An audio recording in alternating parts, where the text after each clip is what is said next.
feels like the time is right for me to make an expression.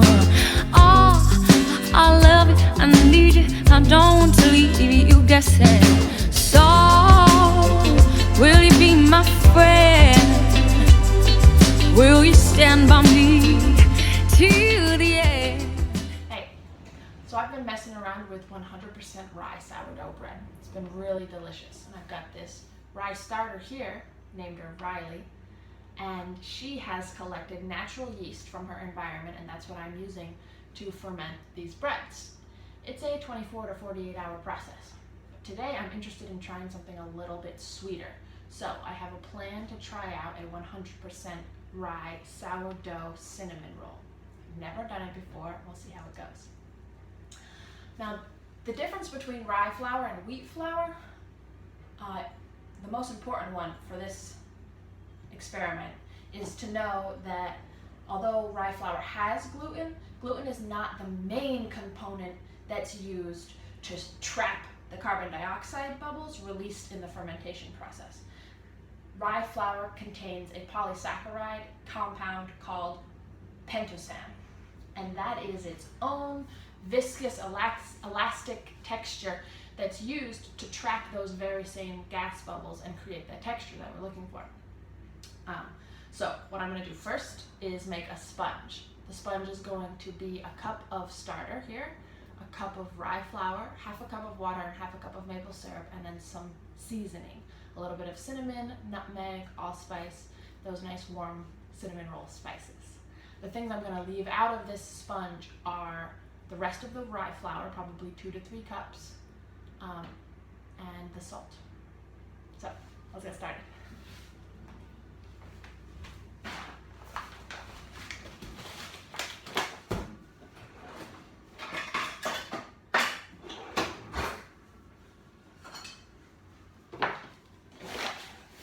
Start with my rye flour, 1 cup.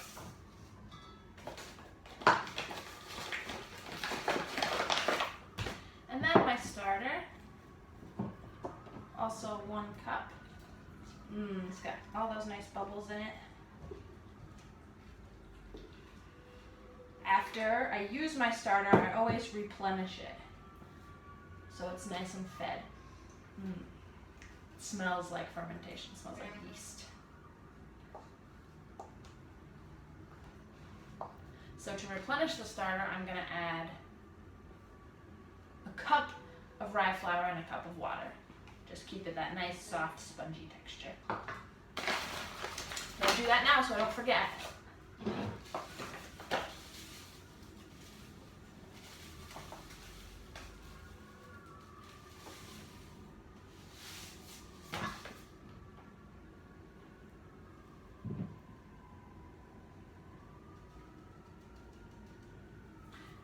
Of water.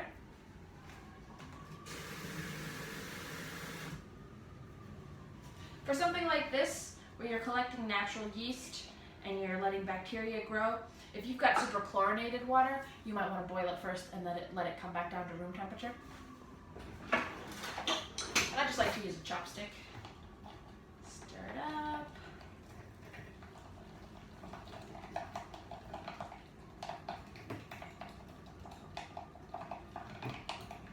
Make sure all of the flour is wet. Now that Riley's fed, leave her out and let her keep doing her job. I get my fermentation information out of this great book called Wild Fermentation by Sander Elix Katz. It's great. So we've got rye flour, we've got rye starter. I'm going to take half a cup of water,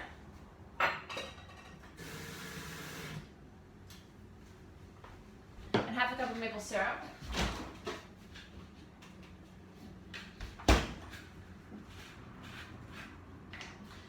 Vermont's finest.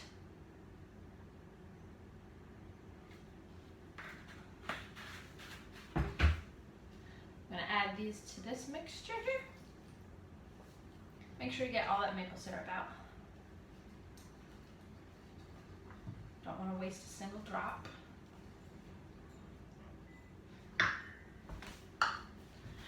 And some cinnamon.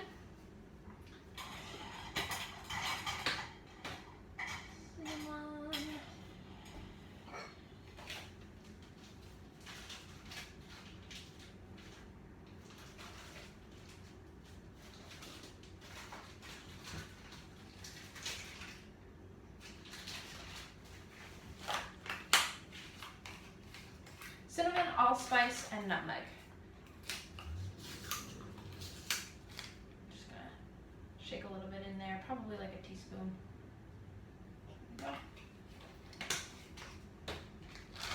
Now this I want to be more delicate with, so I'm actually going to use a spoon. Just a little bit, like half a teaspoon of that allspice, and then about a quarter of a teaspoon of nutmeg, because it's strong. And then we mix it together, cover it up, leave it at room temperature until you're ready to use it. But I would say 12 hours at least. I will probably get back to it tomorrow morning, and after we add the rest of the flour, we're going to let it ferment just a little bit longer before we roll it out, and then we make our nice little rolls. We're going to put some spices and some sugar in between them and bake them in a little tiny puddle of coconut oil and maple syrup. See how it all turns out. Okay, this is a nice soft mixture here. And this should get bubbly and it should grow a little bit.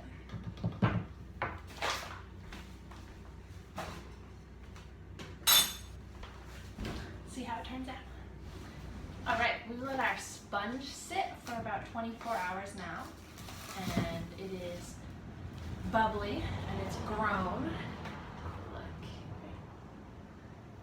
The bubbles are tiny, but because of those saccharide compounds that we talked about yesterday, the pentosands, it's elastic enough to hold in the carbon dioxide that's created through the yeast eating the sugar. Yay! So, I'm going to add 1 more cup of flour. Well, we'll see how much more flour. I'm going to start with 1 cup and a pinch of salt. That's like half a teaspoon. I'm going to stir it in here. I want a pretty firm dough, something that I can roll out.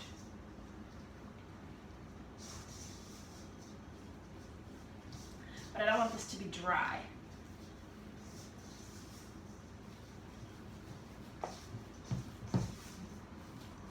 Alright, I'm definitely going to do 1 more cup of flour. And I'm also going to taste the dough. Make sure it's still got enough flavor. Because rye is a pretty savory flavor. And we're going for sweet today. Oops.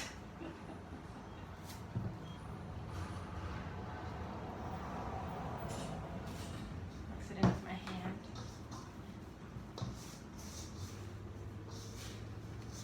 I burnt my left hand pretty bad this morning with some boiling water.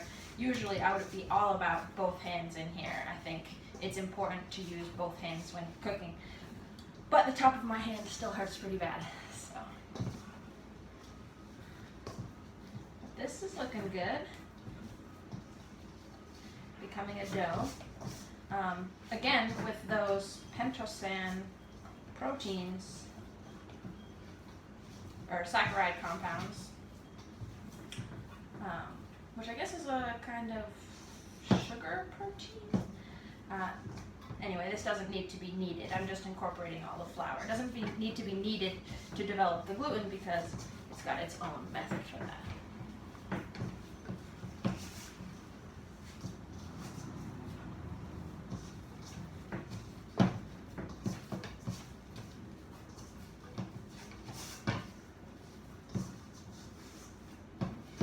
All right, nice ball. off my fingers. Don't forget to taste it.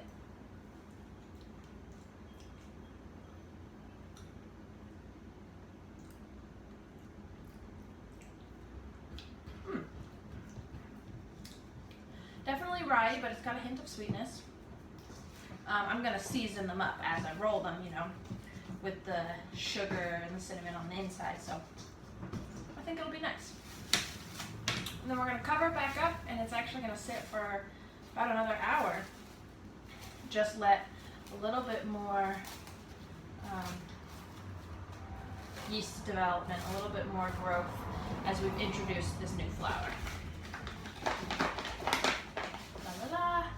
So, in a couple of hours, no, in like 1 hour, we're going to check back on it and see how it's doing. Probably roll it out at that point, season it, roll it up. It's going to go in muffin tins, like I said before, with some coconut oil and maple syrup at the bottom, so that when we flip them over, they already have their own sauce. It's their self-dressing cinnamon rolls. So it hasn't quite been an hour, but I'm not feeling like my most patient self today, so I'm going to get started. I rolled out my dough, nice and flat. It's probably 1/4 inch thick. I made a little spice mix here. We've got sugar, cinnamon, cardamom, ginger, a little bit of salt, and I'm dusting heavily. And on the stove behind me, I've got that maple syrup and coconut oil warming up just a little bit, just so that the coconut oil is totally liquid. And I added a tiny bit of vanilla extract for some flavor. I'm putting all of this in here. Now this is different from other cinnamon rolls because this isn't butter. Usually this is a cinnamon sugar butter that gets rolled into it. I'm going to roll up my dough like this. Try and keep it super tight.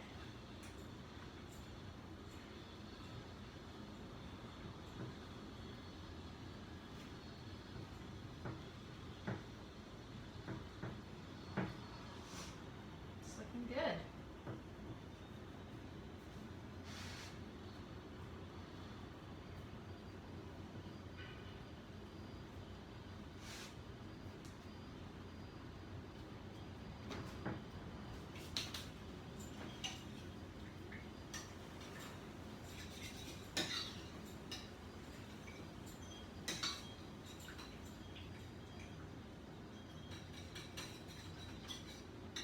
This is all liquid, so we're going to divide it up equally into the bottom of each muffin tin. The coconut oil and maple syrup don't really want to go together because the maple syrup has a lot of water in it, but it'll be just fine.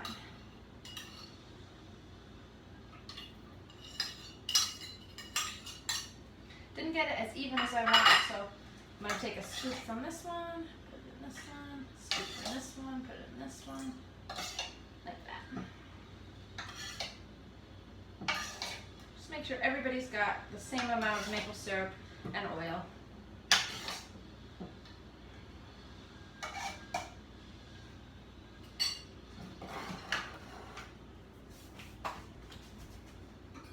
Grab a little paring knife. I'm going to start by cutting right in the middle.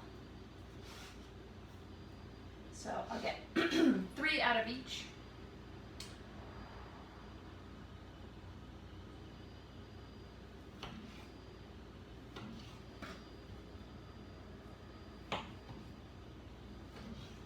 Now these end ones I'm letting be a little bit longer because they don't have as much dough all the way around. Oops. Push them down in there a little bit like this.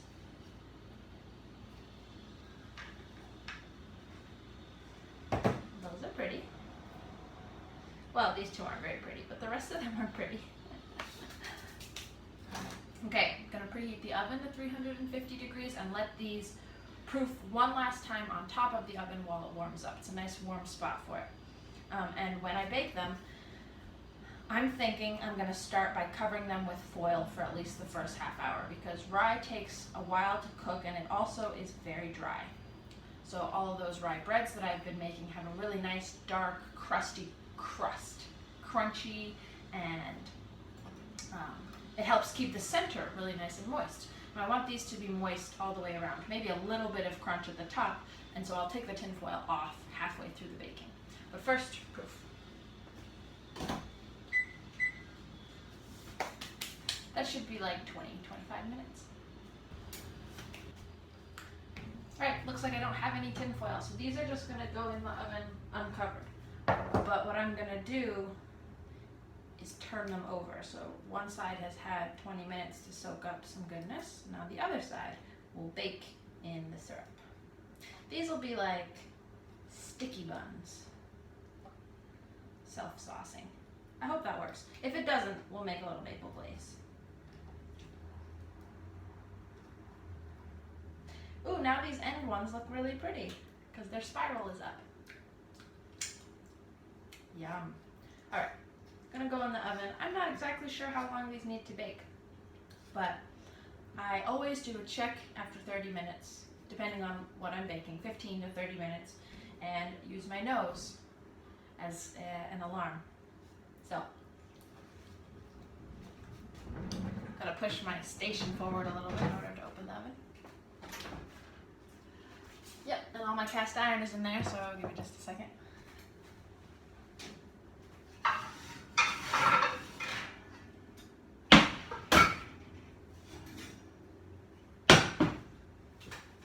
Okay.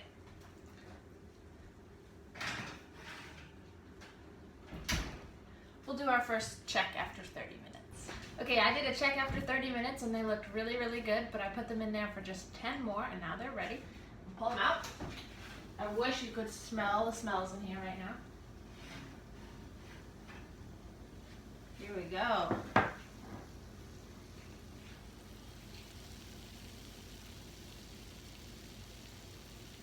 Can you hear them sizzle?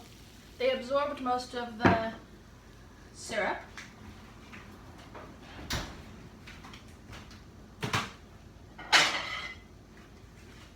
But I'm still going to take them out and flip them over using the smaller of my cooking chopsticks. Here we go. Ooh, that's nice.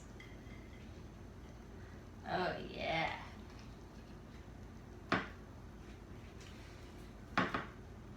That one's kind of ugly, but that was an end piece.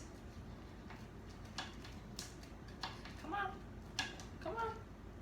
This one's heavy.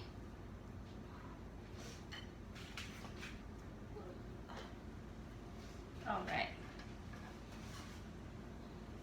Hot and sticky. Oh, look at this. This is just beautiful.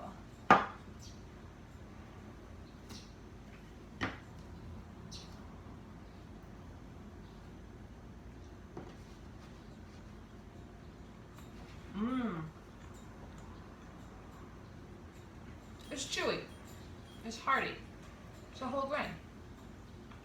But it's got a really nice flavor. And they feel pretty moist. Definitely hot.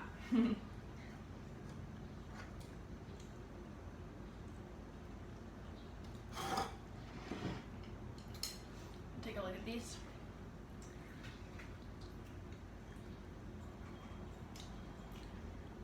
Oh, I forgot to roll my station back, so you didn't really get to see very much of that, but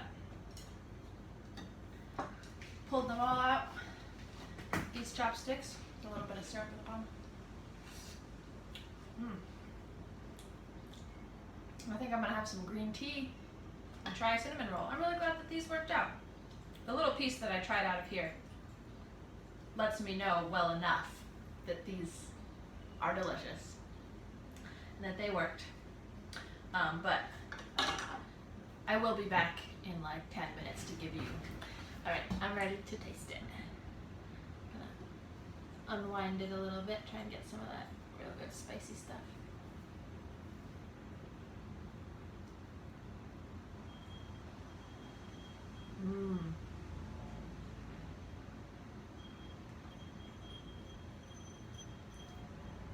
That's really nice.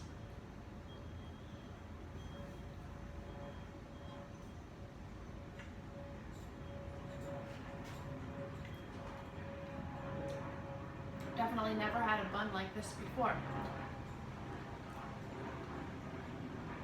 But I can eat the whole thing.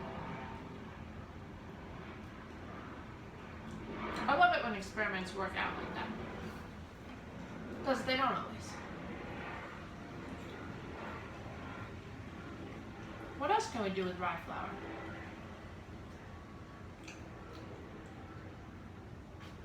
Probably a lot.